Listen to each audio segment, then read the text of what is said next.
गायत्री छन्दः श्रीमहागणपतये ॐ गणपतये नमः। एकदन्ताय विद्महे वक्रतुण्डाय धीमहि तन्नो दन्ति प्रचोदयात्।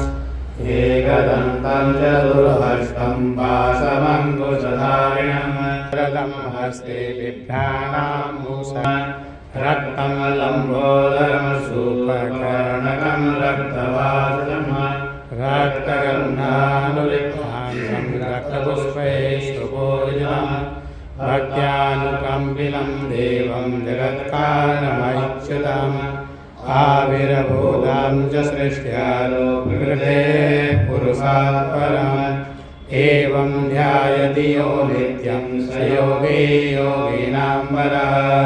नमो व्यासपतये नमो गणपतये नमः प्रथमपतये नमस्ते अस्तु लम्बोदर एकदन्ताय विघ्नविनाशिने शिवसुताय श्रीवरदमूर्तये।